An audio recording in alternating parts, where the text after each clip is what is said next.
नमस्कार दोस्तों। स्वागत है आप सभी का the agri bulletin agriculture current affair classes के अंदर। और यहाँ हम लोग डिस्कस करते हैं एग्रीकल्चर के करंट और इंपॉर्टेंट टॉपिक्स को जो आप लोगों के लिए बहुत जरूरी है अगर आप एग्रीकल्चर की नॉलेज और करंट अफेयर में इंटरेस्टेड हैं। और इसके साथ में अगर आप यूपीएससी, एएफओ, नाबार्ड जैसे एग्रीकल्चर कॉम्पिटिटिव एग्जाम की तैयारी कर रहे हैं तो ये सेशन बहुत जरूरी होने वाला है। आज हम एक काफी इंपॉर्टेंट और इंटरेस्टिंग टॉपिक आपके साथ डिस्कस करने वाले हैं। आज का टॉपिक हमारा है pink bollworm a major threat to cotton production. आपको पता होगा कि कॉटन की क्रॉप के अंदर पिंक बॉलवर्म, गुलाबी सुंडी जो है, एक बहुत बड़ा खतरा उभर कर सामने आ रहा है। आप लोग जानते होंगे कि पिंक बॉलवर्म या अमेरिकन बॉलवर्म के अगेंस्ट में मोनसेंटो कंपनी के द्वारा बीटी कॉटन को या जीएम आपकी जो जेनेटिक मॉडिफाइड क्रॉप है इसको प्रोड्यूस किया गया था, जिसके अंदर बैसिलस थ्रूनजेंसिस नाम का बैक्टीरिया है जो कि एक सॉइल बैक्टीरियम है। उससे जीन को कॉटन के अंदर इंट्रोड्यूस करवाया गया, जिसकी वजह से जो पिंक बॉलवर्म यानी कि गुलाबी सुंडी है उसके अगेंस्ट में प्रतिरोधक क्षमता को जो है उत्पन्न किया गया। लेकिन पिछले कुछ सालों के अंदर यह समस्या काफी बढ़ चुकी है कि जो प्रतिरोधक किस्मों को उत्पादन किया गया था वो किस्में आज काम नहीं कर पा रही हैं, क्योंकि पिंक बॉलवर्म अब उन सभी वेराइटीज के अगेंस्ट में खुद रेजिस्टेंट हो चुका है और वो उनके ऊपर भी अटैक कर पा रहा है। तो अगर इसकी हिस्ट्री की बात करें पिंक बॉलवर्म की और उसके कंट्रोल की, तो कुछ इस प्रकार से है कि पहली बार ये पेस्ट इंडिया के अंदर 1842 के अंदर आइडेंटिफाई किया गया था और इसको डिस्क्राइब किया गया था 1843 के अंदर सौंदर्यस के द्वारा। वहीं 2009 के अंदर, अब देखो 2006 के अंदर इंडिया के अंदर 2002 में इंडिया में क्या होता है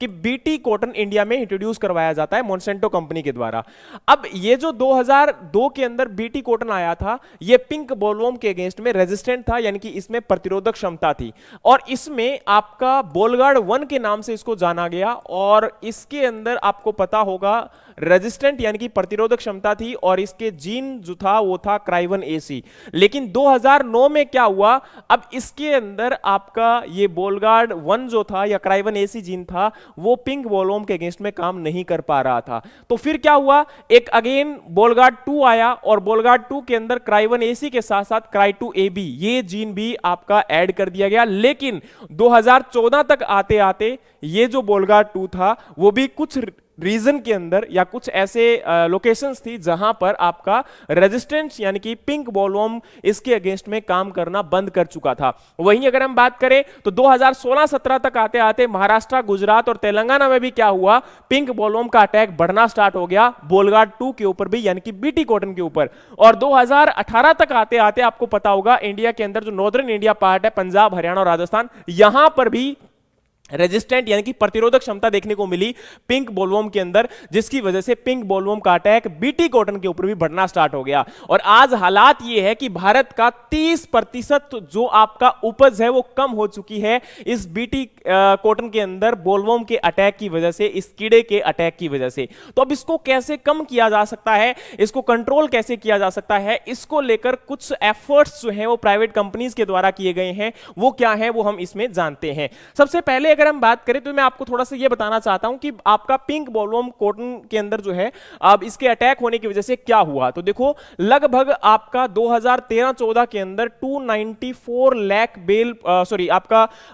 398 लाख बेल प्रोडक्शन था और 2024-25 के अंदर ये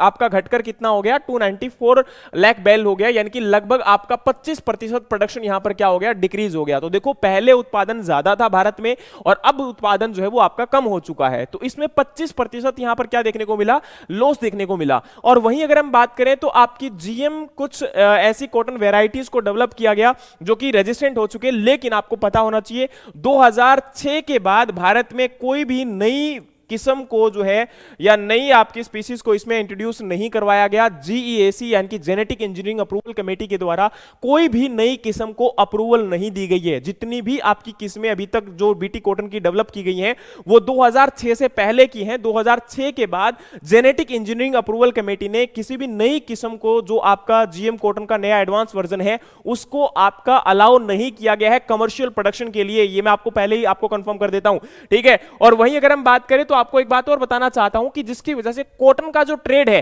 पहले आपका 2013-14 में भारत 117 लाख बेल कॉटन को एक्सपोर्ट करता था, दूसरे देशों में भेजता था, लेकिन 2024-25 में हालात ये है कि हमें 30 लाख बेल को इंपोर्ट करना पड़ा और हम केवल 17 लाख बेल को ही आपका जो है एक्सपोर्ट कर पाए, लेकिन हमने 30 लाख बेल को इंपोर्ट किया है। तो आज हम एक नेट इंपोर्टर की फॉर्म में जाने जा रहे हैं और आपका लगभग 100 लाख बेल जो हम लोग एक्सपोर्ट करते थे वो आपका डिक्रीज हो चुका है। तो बहुत बड़ा नंबर है ये। और इसी के साथ में अगर हम बात करें तो जो मेजर थ्रेट है वो क्या है, तो आपको बता चुका हूं, जैसे कि एक तो पिंक बोलवर्म जो है वो सारे जितने भी इंडिया के जितने भी रीजन हैं उनमें सभी में फैल चुका है। इसका अटैक जो है वो कॉटन के फ्रूट के अंदर, उसकी फाइबर के अंदर जो है देखने को मिलता है, जिसकी वजह से उसकी यील्ड यानी कि उपज कम हो जाती है और साथ में उसकी क्वालिटी भी कम हो जाती है। और वहीं अगर हम बात करें तो अभी मैंने ये से बताया कि पिंक बोलवर्म के अगेंस्ट में और अमेरिकन बोलवर्म के अगेंस्ट में जो है इसको बनाया गया था बीटी कॉटन को, लेकिन जो आपका बोलगार्ड 2 और बोलगार्ड 1 दोनों ही अभी क्या हो चुके हैं,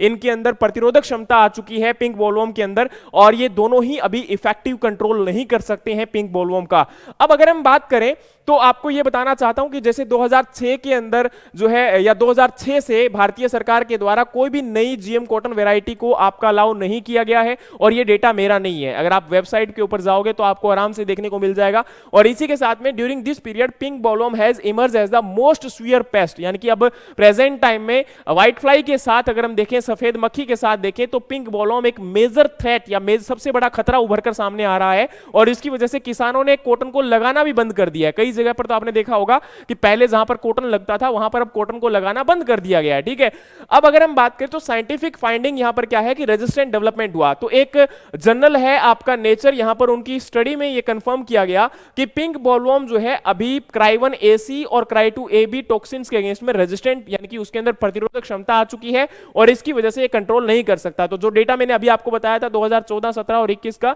इनके अंदर ये कंफर्मेशन अभी मिल चुकी है कि ये रेजिस्टेंट है और अभी इसका कोई काम नहीं है या फिर ये आपकी वैरायटीज कंट्रोल नहीं कर सकती है। इसके साथ में अब कुछ नए इवेंट आपके ऑर्गेनाइज किए गए हैं प्राइवेट कंपनीज के द्वारा, और ये इवेंट क्या है कि पिंक बोलवर्म का जो अटैक बढ़ता जा रहा है उसको कम करने के लिए जो है इसको लिया गया। तो कुछ ट्रायल है यहां पर, तो ये ट्रायल क्या है हाइब्रिड को प्रोड्यूस करने के लिए, तो वो आपके सामने मैं रखना चाहता हूं। पहला आपका ट्रायल यहां पर आप लोग देख सकते हो या इवेंट देख सकते हो, ये बायोकोट X24A1 इवेंट है जो कि बायोसीड DCM श्रीराम ग्रुप के द्वारा जो है ऑर्गेनाइज किया गया है। ये यहां पर अगर हम बात करें तो BC research India Hyderabad located एक आपकी ऑर्गेनाइजेशन है जिन्होंने जीन को यूज किया है क्राई 8EA1 फ्रॉम BT यानी कि बैसिलस थ्रोजेंसिस बैक्टीरिया से ही ये आपका जीन इस BT कॉटन के अंदर इंट्रोड्यूस करवाया गया है। और इन्होंने क्या किया था, पहली बार जेनेटिक इंजीनियरिंग अप्रूवल कमेटी के द्वारा जुलाई 2024 में अप्रूवल ली थी केवल ट्रायल के लिए, और ये ट्रायल 6 जगह पर लगाए गए थे और हर एक जगह पर 1 एकड़ का प्लॉट था। और यहां पर दूसरी बार ट्रायल के लिए 2025 के अंदर भी अभी ट्रायल लगाए जाएंगे, यानी कि अभी तक कोई आपका नया ट्रायल लगाया नहीं गया है। अब 2025 में दूसरा ट्रायल लगाया जाएगा और इसको देखा जाएगा कि वाकई में ये प्रतिरोधक है कि नहीं है, और अगर ये कामयाब होता है तो भारत के अंदर इसको कमर्शियल तौर पर आपका रिलीज किया जा सकता है।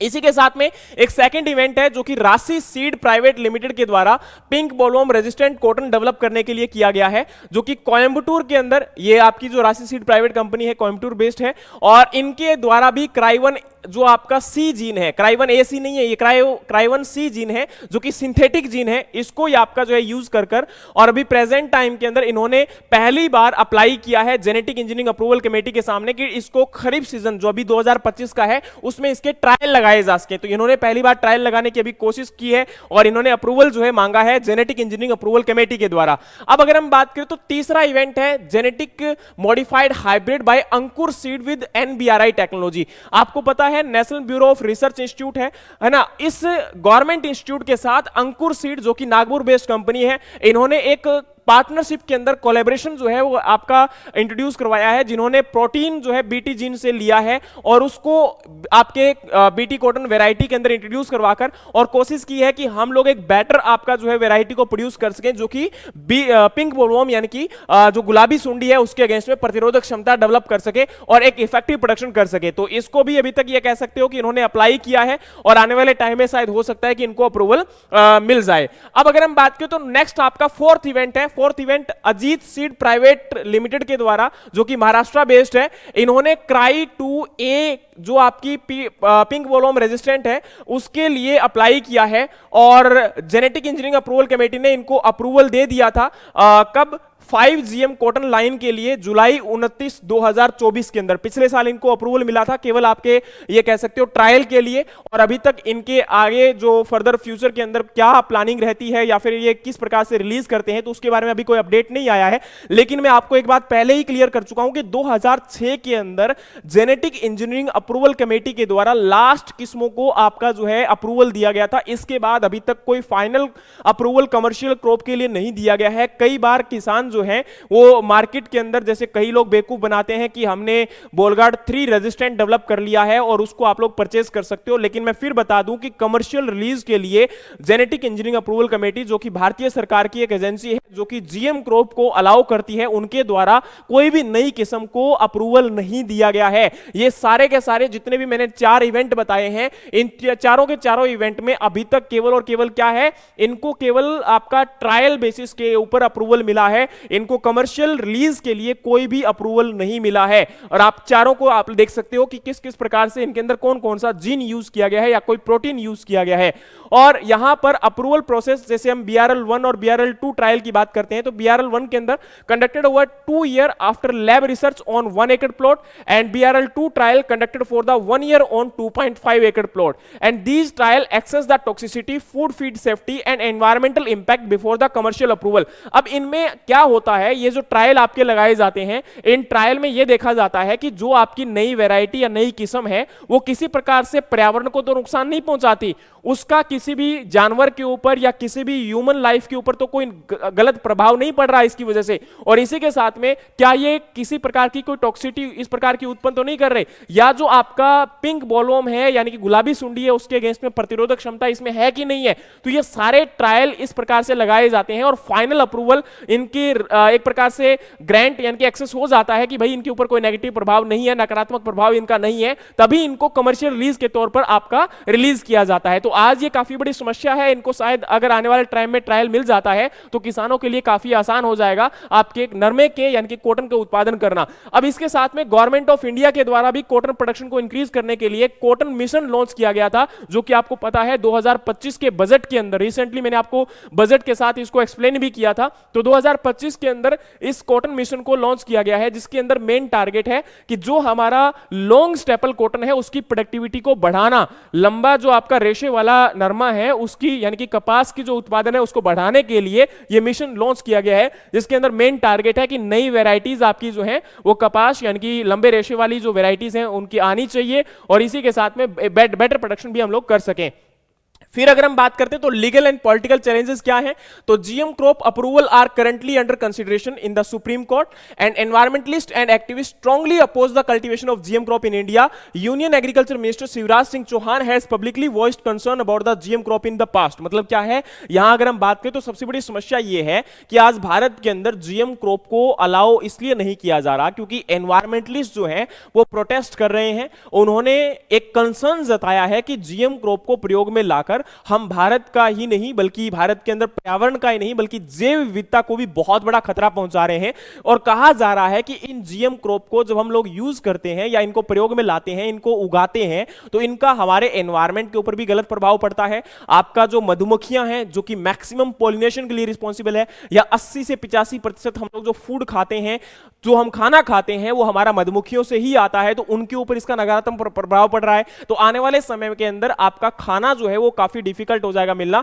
तो उसी के लिए जो है ये एनवायरमेंटलिस्ट जो यहां पर प्रोटेस्ट कर रहे हैं, और इसके साथ में शिवराज सिंह चौहान जी के द्वारा भी एक स्टेटमेंट दी गई थी कि जीएम क्रॉप जो है वो खतरा हो सकती है, उन्होंने भी पब्लिकली कंसर्न जताया था। तो अब आने वाले टाइम में देखते हैं कि ये जो है मामला अभी तक सुप्रीम कोर्ट में है, उनके द्वारा अगर अप्रूवल मिल जाती है तो फर्दर आने वाले टाइम में जीएम क्रॉप हमारे इंडिया में और बेटर तरीके से, जैसे कि अगर हम बात करें तो जीएम मस्टर्ड या फिर बाकी जो फूड क्रॉप्स हैं उनको लेकर भी कंसर्न जो है वो जताया जा रहा है कि आ सकती है इंडिया के अंदर। बाकी देखते हैं कि अभी क्या होता है, लेकिन अभी जीएम जो खासकर कोर्ट ने है उसको अप्रूवल मिलती है कि नहीं मिलती है, क्योंकि ये काफी प्रेजेंट टाइम में क्रूशियल हो चुका है और जितनी भी प्रीवियस वेराइटीज हैं या पुरानी वेराइटीज हैं वो उतना अच्छा परफॉर्म नहीं कर पा रही है, जिसकी वजह से किसानों के ऊपर एक बहुत बड़ा खतरा मंडरा रहा है और वो उतना फसल उत्पादन नहीं कर पा रहे हैं। तो बाकी देखते हैं कि क्या हो पाता है, लेकिन अभी तक के लिए हमारा इतना ही है और मिलते हैं नेक्स्ट किसी और टॉपिक के साथ जो हमारे लिए बहुत इंपॉर्टेंट होगा। और आने वाले वीडियोस को आप देखने के लिए हमारे चैनल को सब्सक्राइब कर लीजिए। आपको ये सेशन कैसा लगा ये भी हमें जरूर बताइएगा, लाइक शेयर और सब्सक्राइब कीजिएगा, साथ में कमेंट भी कीजिएगा कि सेशन आपको कैसा लगा।